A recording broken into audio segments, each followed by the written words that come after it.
Multifire, you're Yes. not dead anymore. No, I resurrected. I'm back. I have this nasty habit of bringing people back from the dead. First it was Magus, and now it's you. Why? Because I keep digging up fucking graves of YouTube accounts and just electroshocking them back into life. And yeah, that's exactly what I did. That's the secret behind all this. But you're back, and I'm glad you're back. And I'm glad you're making videos on your channel, and I'm glad we can collab on shit again because I think people miss their favorite fucking villain on this channel. Yeah, I'm glad to be back, even if it's just my rotting corpse. Yeah, yeah, it is. What a wonderful holiday season this has been. It makes you forget that other more popular channels have been disbanded because of this situation. What other popular channels? I was talking about the Super Best Friends play, man. Oh, yeah, that was pretty depressing. Oh, why am I laughing? That was like the worst news I woke up to. I didn't feel like recording a vlog that I had planned in the future because of it. I was Yeah. like, okay, I gotta start scripting. I gotta. Oh, Matt and Pat aren't friends anymore. Well, this blows. The two best friends aren't even friends. But anyways, that's not why we're here. We're here because we're going to talk about anime again. Yeah. And we decided to talk about stuff we've seen on this new streaming service called HIDIVE, which is also part of Verve. We'll explain a little bit. A couple months ago, there was some controversy revolving Crunchyroll because they announced like a new shitty series coming out called the High Guardian Spice. And everyone was like flipping their lids, and it looked terrible. I'm not going to deny that. I saw the videos themselves. It was it's more political bullshit that I really don't want to delve any deeper into. But it just didn't look all that promising. And a lot of people have been making videos about it saying that anime is ruined, and I don't agree with that sentiment at all. I do think Crunchyroll is ruined, but I don't think anime in general is ruined, especially since it's a Western developed fucking cartoon, guys. I'm not sure you can ruin anime unless they somehow went back in time and destroyed it all or prevented it from being re-released. You know, we can still go back and enjoy a bunch of shows that were made back in any time that we liked it. Toei Animation's been censoring some of their old episodes of Dragon Ball Z on Blu-ray. Oh, well, fuck it, guys. I guess anime's over. My bad. I thought I'd let you know before the comments would. But there was this other streaming service I've been seeing I was curious about because it had one show I was interested in. We'll get to it later, called HIDIVE. So I showed it to you, and we both looked at the fucking library it had. We were both interested. We started a trial, and then we watched some shows together, and we liked it. And I was like, okay, we need to do a video on this soon. Not sure when because of schedule conflicts. But then during that time, Funimation has separated from Crunchyroll because they're owned by two completely different parent companies. So Verve doesn't have Funimation anymore, and that kind of sucked because there goes the dub library. Mm-hmm. And then when I got the news via email, it followed up by saying, "Oh, by the way, we're teaming up with HIDIVE now, so we're gonna have their shows on our Verve platform." And I was like, "That's good. How does Multifire feel about this?" I told you about it, and you reacted the opposite of what I was hoping at first. Oh, which was with joy. No, you were like, "Well, I gotta go fucking I gotta go fucking end my account soon," because you hated the Crunchyroll shit harder than I did. Yeah, I did. It really bugged me because it's just another symptom of people trying to turn something into another political battleground, and it really bleeds with that. If it was a bunch of people just making a show because they had the passion for making the show, it would be different. But it's very clear that they're just trying to score some political points in a political argument. And I just want one of my hobbies, just a single hobby, to be relaxing escapism. Yes. That'd yes, nice. I agree. But I kept my HIDIVE account after you scolded me and let me know that I was turning into a jaded asshole, and I thought about it for a couple days, and then I kept the account. and I kept my account too because their video player on the internet as well as on the app plays a lot better than Verve/Crunchyroll's. But and I'm hoping to God that they have a PS4 app soon because they already have an app for Xbox. But we decided to watch some anime together and give out our general thoughts and stuff. And here it is, the big list where we talk about shows and then make fun of each other, then hopefully make fun of the audience. I mean, make fun of the show itself. And, the thing that we used to do about 6 or 7 years ago that for some reason the wiki page thinks that you were just a minor character in. Right. I remember the show for 2 or 3 years. I'm just kind of listed as a footnote, there was Multifire at one point, I guess. Those were the dark ages. We just try not to talk about him. Okay. So the first show, let's get right to it. The first show that we saw, and that was the one that made me the most interested in the HIDIVE in the first place, was Legend of the Galactic Heroes. I've heard about this show a bajillion times. Oddly enough, the first time this series got my attention was from Jim81 Jim, aka Mr. Medicare. Really? When I did a Q&A session, he asked 3 questions. One of them is a gay joke between me and Big Al, obviously. But the other thing he asked was, is Legend of Galactic Heroes the most awesome thing ever, the most awesome thing ever? And I never heard of it before, so I did some research. I was like, oh, this is cool. I want to watch it. Oh, it never got localized here because it was a 110-episode OVA project. And if you try to localize something like that, you probably wouldn't get past 12 episodes. Yeah. At least back then. But now things have changed. And I want to say Sentai Filmworks picked up the rights for Galactic Heroes, and it's available subtitled. Now, I believe we only watched the first episode together, but I actually saw 4 more episodes afterwards. And I've also been listening to the audiobooks as well. I love it so far. It's space opera in its most literal form ever.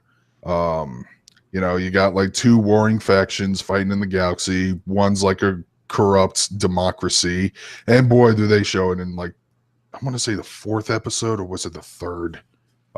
When they focus on one of the main characters, Wang Hai Li, Yang Wen. What the fuck was his name again? I know his last name is Lee. Oh, I'm terrible with Japanese names, so I have no idea. I don't think that name was Japanese. Oh, I'm terrible with names in general. Well, it was one of the episodes that focus on him. You kind of get to see just how corrupt his democracy was. And you also have this other side. I'm also terrible with names too. Go figure. The golden-haired brat. I know that's his nickname, and I know his friend's name is Kirk Ice. They fight for the Empire, which is a fascist empire, but they're still a little more benevolent. Fun little show. It focuses more on the strategies and the politics than it does on action. You don't get crazy. Well, for 5 episodes that I've seen, you don't get any mecha fights or anything, just space battles and shit. Right. And the music is great because it makes you feel pretentious as you watch it. Definitely going to keep going with it, but I don't know if I'm going to finish it anytime soon because even if I were trying to marathon it, it will be a fucking long haul. And there are 3 fucking movies. There's a fucking prequel special that shows the origins of those 2 main characters I just talked about, called Legend of Galactic Heroes Gaiden. Even though Gaiden is meant for side stories. And I want to say there was another series that came out either last year or this year. I don't know if it's a reboot or something, but I'm not going to check that out until I check out everything else. Yeah. Anything you like about it in particular, dude? Well, I think I just watched the first episode or 2. But I thought it was really interesting the way they set up the rivalry and, like you said, focused on the strategy of everything. Because you could kind of see the strategical genius of the sort of the main good guy, as none of his commanding officers are listening to him, even though he seems to be the only guy with the answers. And meanwhile, you have the villain who is able to crush his opponents because he has the answers and he's able to actually get out there and and give the orders on that. And so I thought it was an interesting way to set up a rivalry and would potentially have a lot of payoff. But I haven't gotten around to watching more of it yet. Mm. But yeah, finally got started on that show. Oh man, I've been wanting to see it for years, and I'm so happy that I'm actually able to see it. I like Legend of Galactic Heroes. It's very 80s, the art style. Oh yeah, well, it was made in 1989. I think it goes on to like the mid 90s because, like I said, 110 episodes, and it's OVAs too, which are basically direct to video episodes. Yeah, I miss the 90s, man. The 90s and 80s. Yeah, we'll get more on that later. Yeah. I'm so disappointed with this decade. But we have to talk about this decade a little bit because you know what the next show is? What's that? Well, actually, any final words on Galactic Heroes before I move on? No, I just thought it was interesting and it intrigued me and made me want to watch more.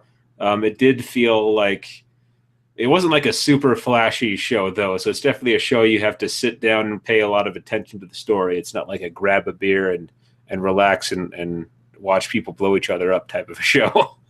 Yeah. Then the animation, there wasn't much of it to say either. Hopefully it gets better in later episodes.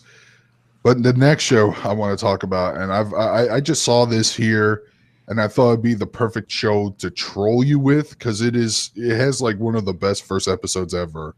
Unfortunately, I can't speak for the rest of the series because I've yet to watch the rest of the series, and I actually am going to spoil the hell out of it because the show has been like 3 or 4 years old. But I saw that School Live was on HIDIVE, and I immediately went, Multifire, you gotta watch this.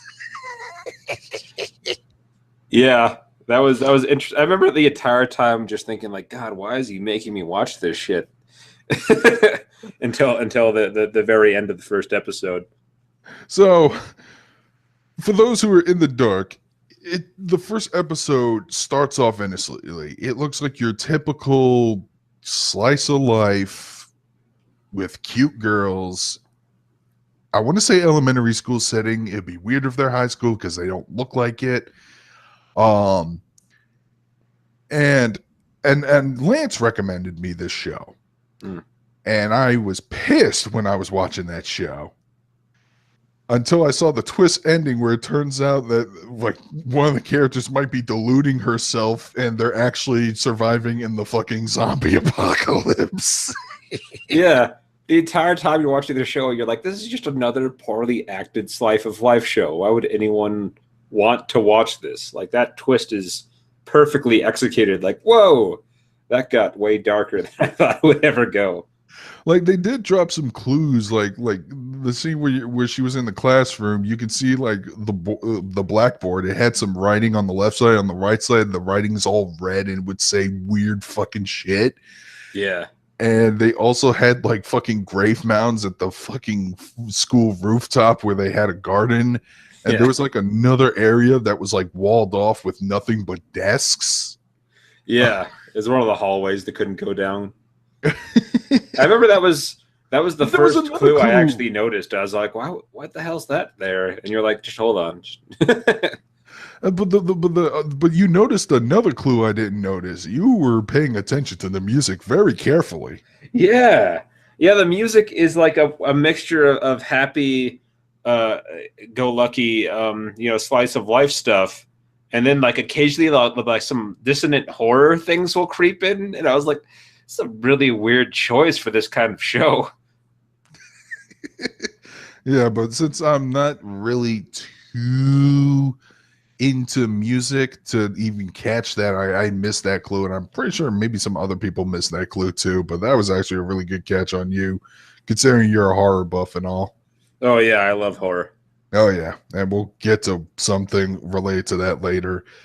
Now, the next show I watched, I heard it was pretty good. It's a classic I heard about.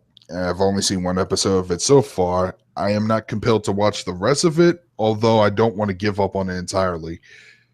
Are a Battler Done By. Yeah. Mecha and Fantasy World. long before Escaflowne did, like Mega said in a video we collabed together earlier on.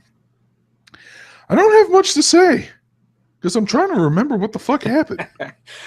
It was too confusing to really keep track of what happened. It was just bizarre. People from the modern world got sucked into the fantasy times to pilot giant robots to fight some sort of crazy war.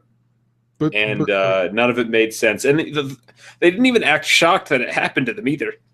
Yeah, I know. Well, here's the thing. Like, the main character motorcycled down a tunnel. And, oh, by the way, they got transported to the world of Byston Well, which is the same locations as one favorite trashy anime I like to watch called Garzy's Wing. Yeah. That's just a bad setting, man. Like, and like he seems confused at first, which is understandable, but then I think a time skip happening, he looks like he's adjusting to it just fine. And there were like 2 other guys who got transported here, and everyone's familiar that there's a real world setting. And there's like a fucking fairy that's like telling the main character that they might be working for the bad guys. Yeah, didn't they have like a princess locked up in a tower too at some point? I don't even remember that part. Or am I making that up? I don't know. At some point, the trauma of the show's plot was so much, I just started fantasizing about a different plot. Like I said, I don't want to give up on this show entirely because it was a Tomino written show. I think he had something to do with it because he also created Garzy's Wing. Yeah, but he created Gundam, and then he's only done crazy shit since then. You saw Gundam G Rico. Yeah. What if I told you that confusing mess of a series is going to get a compilation film soon? Why? I don't know. People need to raise their standards for plot. That's all I have to say about that. I await the hate comments. I miss those so much. You brought me back here, so you got to be prepared for it. I miss the time when I said I really didn't care much for the original Fate Stay Night TV series, and somebody said I had no taste. Yeah, people were pissed off at that. And people were pissed off at you shitting on Trigun and One Piece. Yeah, well, I mean, at least I can kind of understand for Trigun. It influenced a lot of people. It's got some good moments. One Piece is garbage. God damn it, dude. I refuse to move on that position. Welcome back, man. Okay, so there is another mecha show I've seen. I've actually saw more episodes of. And this is basically for Magus and Matt Wheaton. I actually saw Armored Trooper Vodoms because that was another classic I heard about. And that caught my attention. And I watched the first 3 episodes. And it was actually pretty interesting. Although not much has happened. See, the first episode is there was a war that spanned for like a century between, I want to say, Gilgamesh and Bellerant, and the war happened and nobody doesn't even know what the original cause was because it lasted for so fucking long. He was doing the main character was like on a mission that he didn't know much about, but he was like attacking his own allies, and he found some naked girl in a fucking coffin or something, in some space coffin, and then he gets fucking betrayed by the people, by the same people he was working with, and then he was getting interrogated and tortured, and then he escapes, and now he's like spending time in an underground city called Udo, which is spelled Uoodo. Oh, okay. Yep. And it starts to get a little Mad Max-ish because like a fucking gang of bikers who like to grab people and then use them for slave labor to mine some rich mineral and bribe the cops with. He gets caught up in the middle of that, but then he finds another Votom, and those are the names of the mechs, by the way, in some junkyard area. He gets it fixed, and he gets into a big fight with the bikers. And the episode kind of ends with him kind of having memories of the horrible wars and stuff. It had a really cool shot of the mech being surrounded by fire. Interesting. Yeah, so I'm not even done with the arc where he's still in that city, even though he's trying to get out of it. But I'm still not done with that arc. But it's good so far. The soundtrack is amazing. The main character is kind of a weird stoic loner silent guy, but he's a badass. He's a manly badass. I miss those a lot. When did this show come out? Oh, it came out in the 80s. Oh, okay. It's another 80s anime. I was about to say the plots are getting original again, but I guess Oh, not. no, wait, you thought this was something that came out this year? Oh, I Yeah. wish. Nah, then the mechs would be CG. The mechs would be CG and everyone would be in a high school. And I was, I'm enjoying it so far, and I'm definitely going to keep watching Vodams. Don't know if I'm going to finish that anytime soon because I want to say it was 59 episodes, maybe 52. Long series. Yeah. The next show is also something you didn't watch, but it was also something I wanted to watch for a while. I know it has a TV series, it has an OVA, and it has 3 movies. So I didn't even know where to start. So I said, fuck it. The TV series is the only thing that's currently available on HIDIVE. I'll just start with that. And that was Patlabor, the Mobile Police. And it's basically about cops who pilot mechs called, I forgot. Yeah, they're called labors, actually. Yeah. Patlabor, patrol labor. Play on words. What I liked about the setting of Patlabor is that first off, it says it takes place in the future, in the year 1998. Wow, that far off, huh? Mm-hmm. Oh, man. We'll all be dead by then. Oh, man, I can't wait for that future when we finally get Nintendo 64s or something. Still playing on my fucking Super NES Classic. That sounds cool, though. I'm always down for a cool mecha series. Here's the interesting thing about this mecha series. It is mecha, but it takes place in like a normal contemporary-ish setting. Like really? They're not using it for war or to fight off aliens. Right, just please. Yeah. They use it to like stop other people from using those mechs to do bad crimes and shit. And that's pretty much it. I've only seen 2 episodes. Like the second episode was actually like a competition to see who can pilot the main labor known as the Ingram. It's almost like a more like cop version of Big O then, because Big O kind of had that going on. In a way, yeah, but didn't Big O also they also fought mechs. Well, I swore I thought there were also monsters too. It could be. It's been a long time since I saw Big O too. By the way, Big O is on HIDIVE as well. Really, I should. I've been meaning to watch that again. But yeah, they did use. They did have to fight off mechs that were piloted by bad guys. But that one felt more over the top. Big O. Yeah. It felt more over the top, and it felt more super robot-ish. Patlabor feels more real robot-ish, and yeah, that's a genre, by the way. That's where the Gundams and the Vodams fit in. But yeah, I've been enjoying that show a lot. I probably will see the movie soon because my friend has them. They're also on HIDIVE as well now. But my friend also has the movies, and he told me that the first 2 are all right, but the third movie was a giant what the fuck. In what way did he say? God, if memory serves right, it breaks that fucking rule I was just talking about and said that they had to fight off an alien or a monster or something. I can't remember. The locust appear and just invade Earth. Just like, why? Yeah, it sounds like it would break that series pretty hard. If they did something like that. I don't even know if they're in the same timeline. It might be an alternate timeline or whatever because anime sure loves doing that. Yeah, but I do like that. Like with Tenchi, that was always one of its biggest strengths is how they could just spin off into a brand new show with the same characters and just start from scratch. And Tenchi Universe was fantastic with that concept.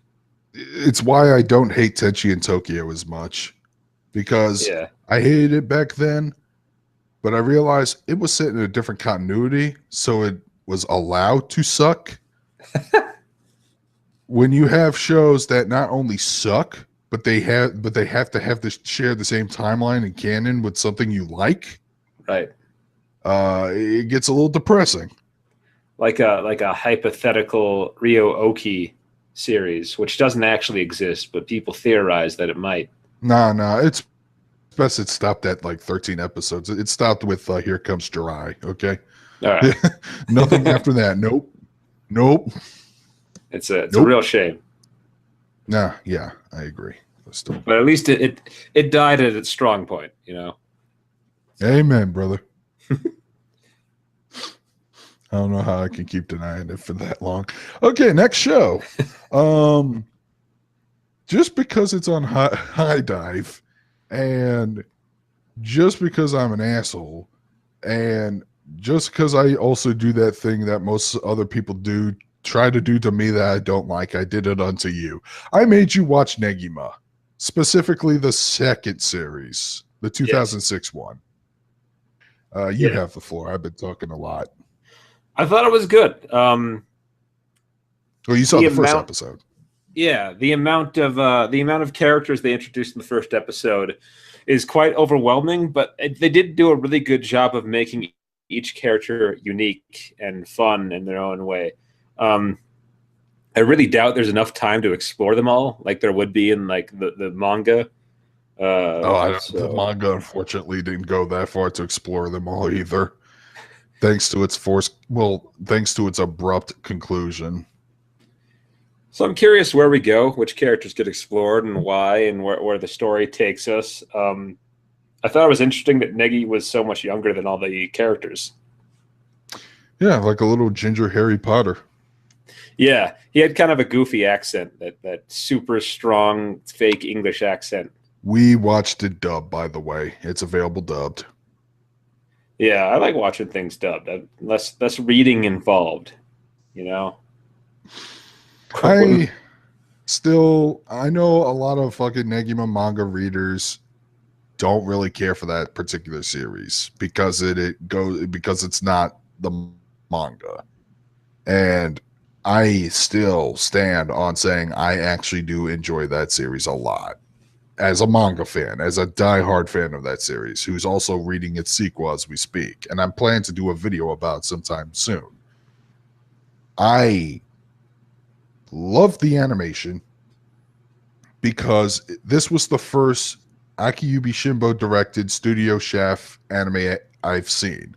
I know Pony Pony Dash came out before. I didn't see that. But that style, that weird artsy style that's also goofily comedic and tries to throw in a weird joke every other frame and stuff, that wowed me at the time. That was something new to me. And I really loved it. And it's just crazy and weird. And you eventually will see that in other shows like Madoka and whatnot. I don't know if it happened in any other anime recently after that, though. But that's why the animation itself is what really drove me in to keep watching it. It was weird. It was quirky. And oftentimes it was beautiful. Like in that opening prologue scene between Evangeline and Nagi. Yeah. It looked really dark. It looked very artistic. It looked super dramatic. Yeah, it's like the flashback was almost a completely different genre. They had kind of a horror theme going, like a dark fantasy theme before they broke into the more lighthearted comedy setting. I like all the character designs. I like that the vampire can change her age at will and transform. I don't think that's something that's usually in vampire mythos. So I'm curious what her deal is and to learn more about her. Oh, good. She does become she is a major character in the manga series. Mind if I spoil a little bit of things for you about her? I'm not going to give out a whole lot, but sure. Like, yeah, she starts off as the first major villain in the manga, and then later on she becomes an ally. But not only she becomes an ally, she eventually ends up being one of Negi's mentors in order to help better his magical abilities and shit. So it's kind of like a weird rival role where the rival becomes the teacher. So it's almost like a Vegeta or Piccolo, but with a teacher spin. Yes, it's like if Piccolo or Vegeta was training Goku later on in the arc instead of working together or whatever, and that's why I like her a lot. And she still continues to be a major character throughout the series. And UQ Holder, she actually becomes she also becomes a mentor figure for the new main character in that show that series as well, Tota Kanoe. I'm tripping on my words here. I'm really sorry about that. Yeah, I'm excited to keep watching that and maybe even check out the manga because you've always liked it as long as I've known you. I know, but like I said, hard sell. The fan service, man. Let me tell you. Yeah, I mean, fan service doesn't typically bother me. The age of all the characters it makes the fan service a little creepy. But Well, eh, that would still be a hard sell to you. yeah, I could get past it. All right, good. Okay. So yeah, Negima. Still love that series. Next show. This was something else that I wanted to watch with you because I thought you would have fun watching this. I've already seen this anime before with my friend Inotech. I didn't see all of it, but we saw like a good about 3 or 4 episodes. And I really do want to watch more because it is a fun series. It is very lighthearted, even though it's about a bunch of cops. You're under arrest. Whew, that was a strong first episode, wasn't it? Yeah, it's a lot of fun, which you can't say that about very many shows. I mean, I don't know if I can say that about anime, but like American television, which is something I'm really into, everything is dark, people must die, drama and sadness everywhere. Got to have those stakes raised, and it's nice to just kind of like relax and watch a little buddy cop comedy play out. Yeah, that was sort of a thing in the 80s and 90s with anime too. They had Dirty Pair, which is about a couple of trouble consultants. Yeah, we watched the first episode of that anime too a long time ago. Yeah, that was a lot of fun. I never watched all of that. That's in my large backlog of anime. I have a huge backlog now. Same here, dude. Same here, man. Which is why another reason why I don't want to check out a whole lot of new modern anime right now is because I started on a lot of shows and I put them all on hold. My anime list, my MAL profile, doesn't cover everything I've seen or watched or whatever because there's stuff that is just escaping my memory, and then I think about it and go, "Oh, wait a minute, yeah, I did watch that show, but how far did I watch it? I guess I have to start from the beginning." But yeah, this is about You're Under Arrest. It's about a pair of traffic cops and as well as a quirky supporting cast. And the first episode, they had to chase a red car. Yeah, a red car with a mystery character in it. Yeah, that was trying to run around for a chase or whatever. And then the big payoff is he shoots some fireworks in the air and gives the main character her lunch that was missing because she crashed into some bush earlier. And it turned out the driver was the monk at the beginning of the episode. Yeah, that was a pretty fun plot twist. And I liked how the episode was able to kind of keep the action moving and introduce us to the characters and their various skills without slowing it down and doing some sort of long, drawn-out speech or exposition or anything like that. And the animation, man. Animation was smooth. How about those chase scenes and shit? They were fantastic. It's great to see that era of anime style in motion like that. There were a couple of scenes that even reminded me a little bit of Akira. The animation isn't quite on that level, but there was some smoothness in it that reminded me of Akira. Yeah, it has to be necessary if you're doing an anime about vehicles and chasing and shit. Yeah, like cars turning around and whatnot in traditional animation, that's really not very easy to do. That's why they use CG for vehicles so often these days. It was cool to see that in traditional style for once. Yeah. I miss completely. I try not to be harsh on CG, but sometimes it just turns me off. Yeah, Yeah, me too. Especially if it's too overbearing, like that crappy new Berserk anime. Oh dear God in heaven! Oh, how dare you, dude? The fans haven't suffered enough. They're like one of the most ignored fan bases in history. It's Oh so man. bad. Oh, it's pretty bad, dude. Is the guy who's creating the series, is he still on hiatus? I think he's writing again and releasing new stuff. Just fucking end it already. Even hardcore Berserk fans want to see this story conclude. He's kind of a weird writer. He's kind of a recluse. He must not be on the same type of contract as every other manga writer, which is like, you need to get this out immediately. I think he just kind of does whatever he wants when he wants. Jesus.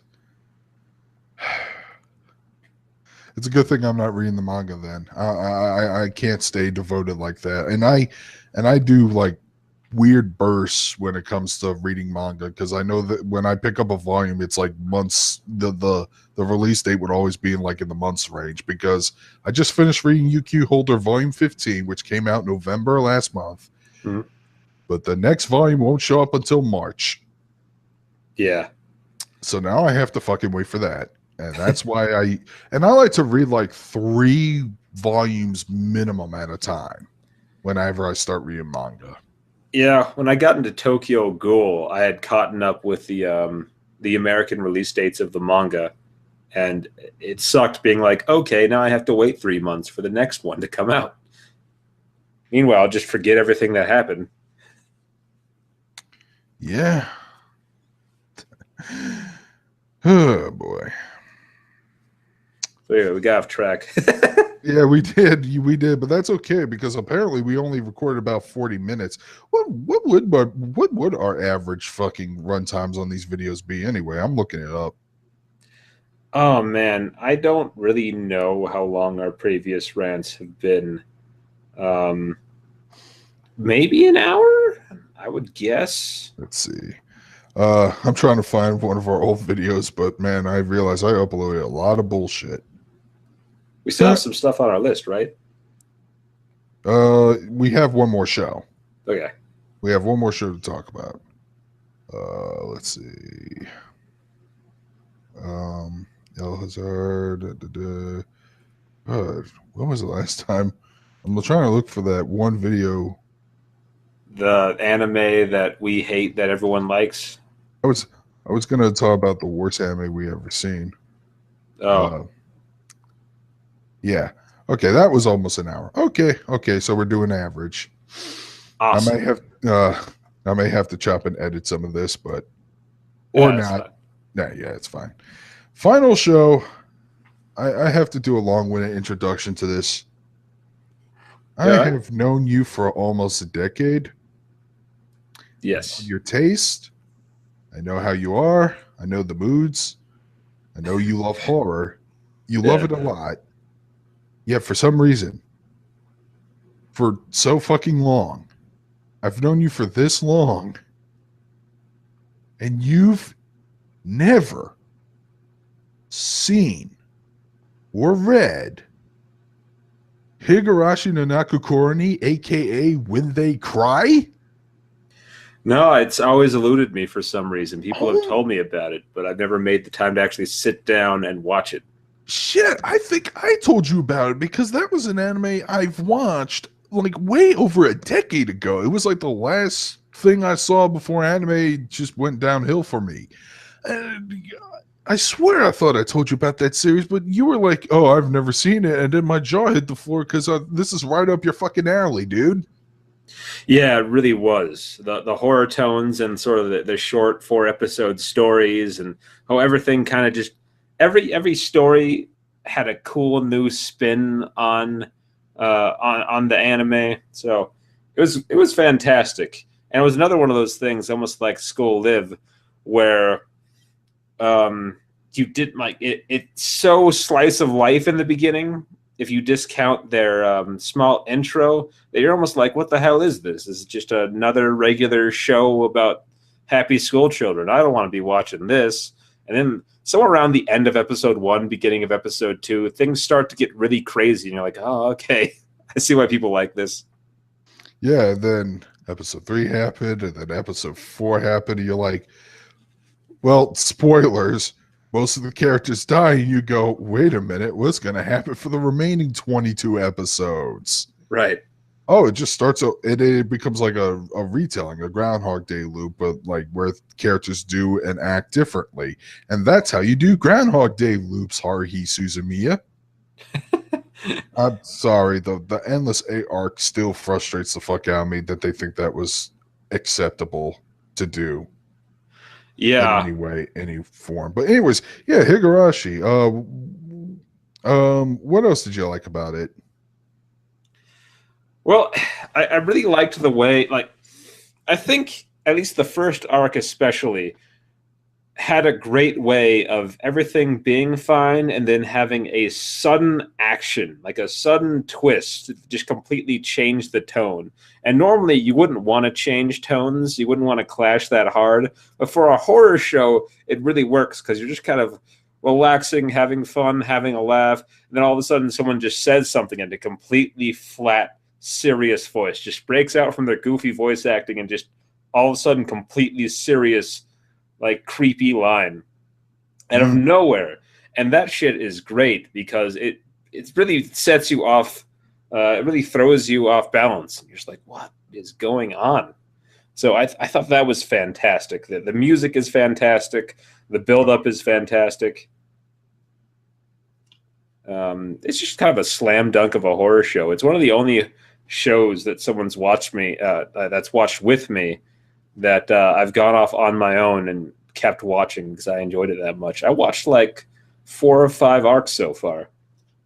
That's good. That's good. I'm actually been reading the manga because, I wanted more of it. So, and the manga is interesting because it does push the envelope a little bit more, and it actually explains more shit. It actually has like a couple more characters. Like, how Keiichi's parents are kind of like off screen a bit from like the entire series. Yeah. Like, well, in the manga, they actually have like legit character designs and personalities are interesting. Like Keiichi's dad is like a fucking artist, so he has like a thin mustache.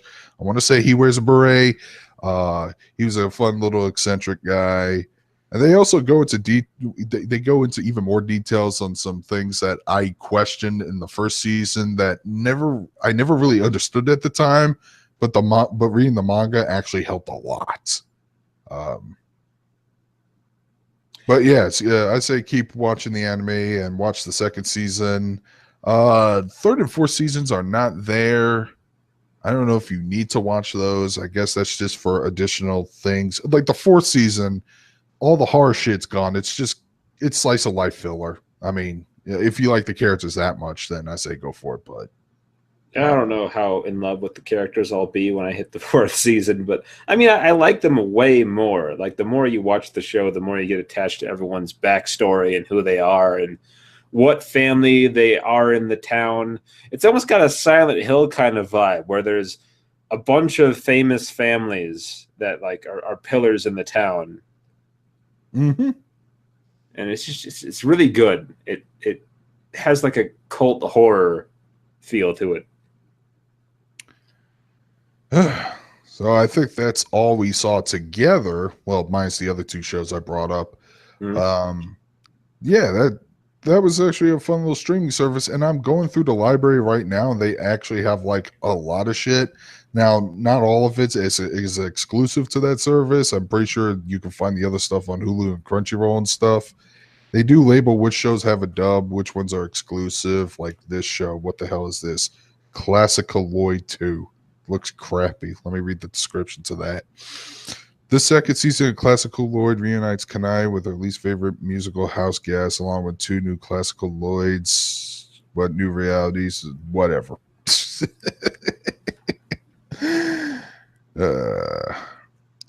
But they also have that was the thing that pulled me in. There was a lot of fucking old school classics that were on this show. And hey, some anime that I reviewed in the past are also here, like Detroit Metal City. Oh, I didn't know Detroit Metal City was on here. We need there. to watch that too. That show is amazing. Let's see. I don't think anyone else has Higurashi either. That might be one of the reasons I waited so long, is because I couldn't find it. It also has shows that I've been meaning to finish for a while, like Cross Ange. Despite how weird that is, To Love Ru's on here. Meaning to Well, watch God that, even only though knows it's that's a show I need to finish. yeah. The Fate Stay Night's on here. I mean, it's just a fantastic service. It's cheap. It gives you a different selection than you'd normally get at Funimation or Verve or Crunchyroll. It's worth picking up if you're a fan of anime and you want to flip through a different library just to see if there's something that this thing has that you aren't able to watch elsewhere. Yeah, I agree. This was definitely worth the $5 a month. Oh yeah. Oh yeah, and I laughed my. Oh yeah, Ideon is also there. It's exclusive. I saw the first episode of that show, but I didn't. For brevity's sake, I didn't want to talk about it. But I did hear that show gets like fucking dark as fuck, where the entire universe gets destroyed at the end or something like that. It's created by Yoshiyuki Tomio in his fucking depressed phase. And I've been watching Zeta Gundam as well. I hear Zeta Gundam isn't the best. That's funny. I heard the opposite. Oh, really? I heard Zeta Gundam is actually like the greatest show, or it should be. But then like the original series got overshadowed it more. But I've heard like people say Zeta Gundam is the best. I don't know. I hear it mixes sort of like weird magical powers or something in, and it's really weird blend. I'm thinking of a different show. Different show. Okay. Are you thinking of Gundam Unicorn? No. There's some show. I don't know. I'll go look it up. I have a friend who saw what I'm talking about that I might be able to confirm with him. Is there a double Zeta Gundam? Yes. I think it might be that. Okay, I heard Double Zeta Gundam sucked, and you could totally skip it. Oh, okay. First off, in the first 20 episodes, because Zeta Gundam was so dark, they decided to make this lighthearted, but it was like goofy and weird and shit. Yeah. And then they introduced a lolicon character named Elpia Pool, who was like a genetic new type clone from Axis Zeon. And they ruined anime. I guess. Yeah, they did. I heard it gets serious later on, and they advertised that Char and Amuro were going to appear in that series again, but then it turns out they don't at all because Tomino got the green light to adapt Char's counterattack. But the point is, after I'm finished watching Zeta Gundam, I'm just going to go straight to Char's counterattack because I've been following Char's story for the most part, and that's what I want to follow. I mean, he's an awesome character. Oh, hell yeah, he is. One of anime's best villains. Oh, fuck yeah, he is. So that's definitely, I've been meaning to go back and watch some of his stuff too. I don't even know that much about him in comparison to knowing about his clone, Zex. Oh, he's Zex from Gundam Wing. Because I was about to say, Char did have a literal clone in Unicorn. Oh, did he? I didn't know that. With the dumbest name ever. Char 2? No, Full Frontal. Are you serious? I'm dead serious. That's amazing. No way. in a world where names like Char Aznavour and Dozel Zabi and all these goofy names, you somehow managed to outdid yourself by naming yourself Full Frontal. Why would anyone name themselves that? I think it's supposed to be Full Frontal Assault. Oh yeah, and then the Japanese just didn't know that Full Frontal meant something entirely different over here. Probably, yeah. Oh, that's funny. I just find it hilarious. Full Frontal, the second coming of Char, and I'm like, yeah, that's a porn name. It really is. It sounds like a hentai parody of Gundam, like Gundam Full Frontal. I really didn't care much for Full Frontal, not as much as the original Char. Yeah, clones are never as interesting as the original Especially characters. Literal clones, Jesus Christ. Like, I'm cool with in an alternate universe Gundam series to have a Char clone. I'm cool with like the Zexes and I don't know the names of the other ones, but okay. Yeah, I grew up with Zex, which is why I love him so much. That and like the show really sells him. Like every other character talks about how amazing he is. He has that like sort of fangirl girlfriend that follows him around the entire show. It's not really, I don't know if it's ever made clear if they're an item or not, but they seemed like an item. You know what I'm talking about? It's been a while since I've seen Gundam Wing. She had like the emo hair. I think I know who you're talking about, but like I said, it's been forever. Yeah. I mean, I tried to rewatch that show And recently. Yeah. I mean, it's not even necessarily that I hated it. It just definitely aged like milk. It wasn't as good as I remember at all. Because when I was a kid, it was, oh man, this is amazing. And now that I'm an adult and my emotions are more settled and balanced, everything seems insanely melodramatic in that show now. Yeah, I can believe that. What's it? But yeah, you know, get HIDIVE. It's good. Yeah, I agree. If you're looking to rebel a little bit from Crunchyroll or another service or even Funimation, they're probably just pirate. There's nothing you could do to convince those guys. at least buy a Blu-ray occasionally. You know, support the medium. Donate directly to a studio. I heard some studios have Patreon accounts or something. I've never been okay with pirating. Like, I realize that some services like Crunchyroll are kind of a scam in terms of how much they actually support the anime industry. But, you know, just find a way to support the anime industry, because unless they make money, then we're not going to get more anime.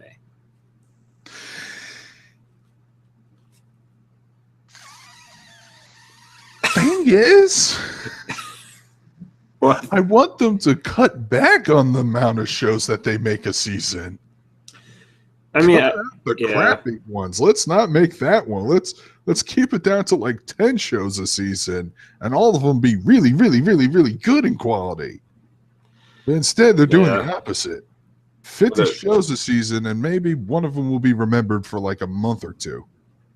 I watched some analysis video that talked about how things like Crunchyroll actually encourage them to make low quality just shows and just churn them out. It's been a long time since I researched the issue. I thought about coming back and doing a rant on Crunchyroll, but I never did. But there's some good videos out there. I think that what's his name? There was a guy that chat on Crunchyroll, then came out and took everything back, and he did that too early, because more information surfaced immediately as he took everything back. He's some big anti-YouTuber guy. Are you talking about Digibro? Yeah, Digibro. I think he apologized for his rant on Crunchyroll, and he shouldn't have, because immediately after more information came that basically just proved him correct. So, wow. Yeah. And I'm not a fan of Digibro. That's another story. Yeah. Join us on the next time with Multifire and I shit on anti-tubers for 3 hours. Bunch of dumb whippersnappers that have way more subs than I ever did. Oh, I see what this is about. No, it's not about that.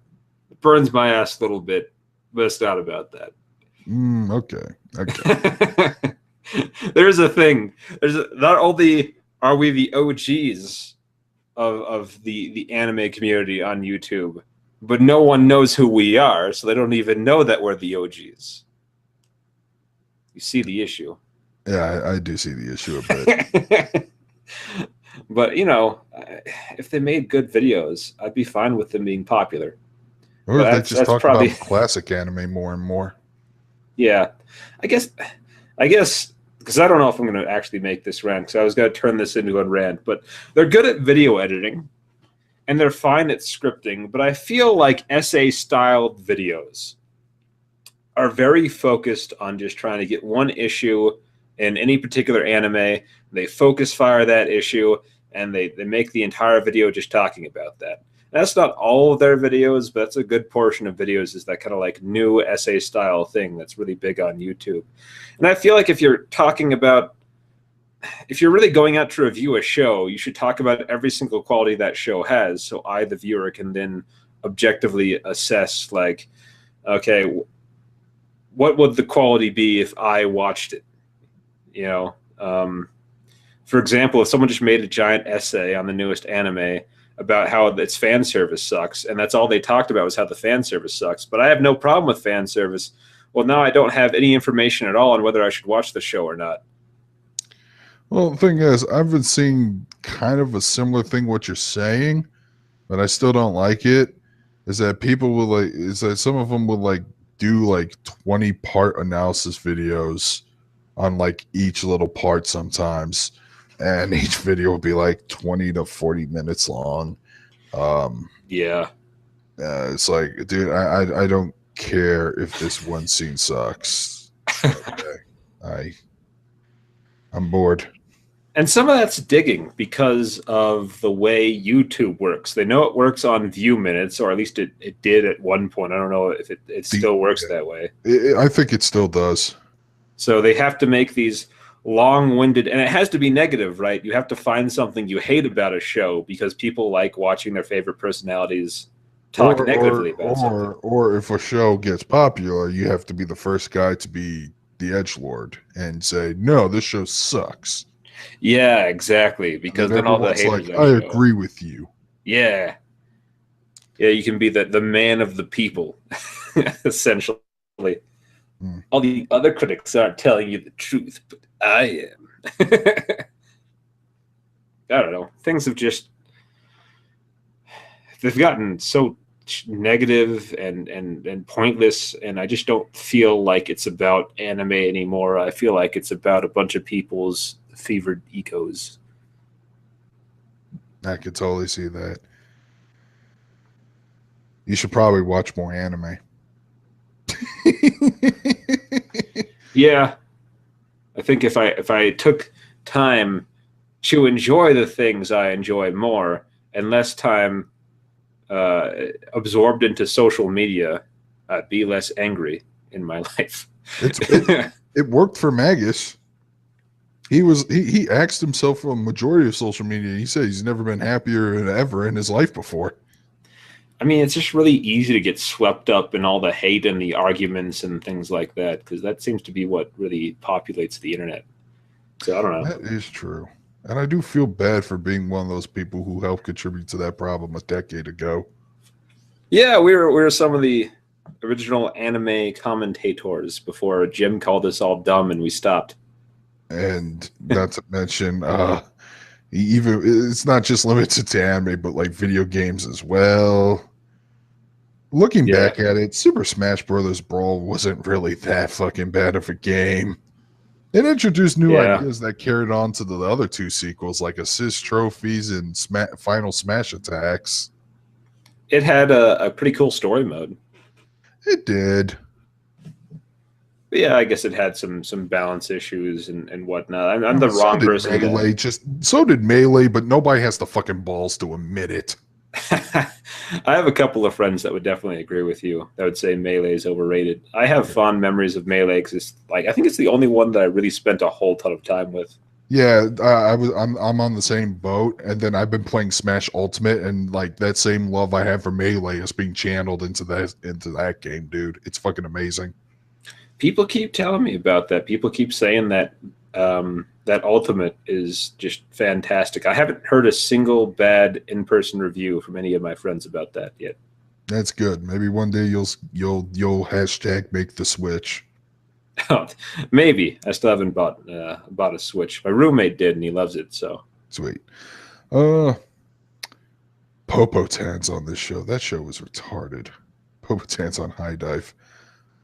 All right, so yeah, we gotta wrap this up. It might be over an hour by now.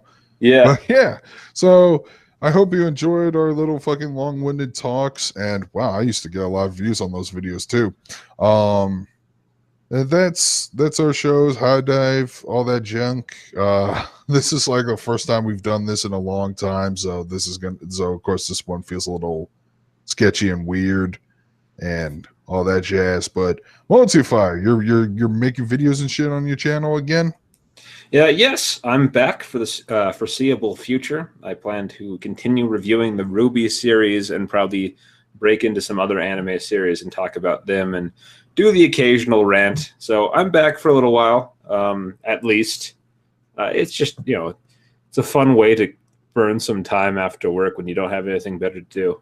And who knows, maybe next week we'll have another video, a more concentrated topic to work on.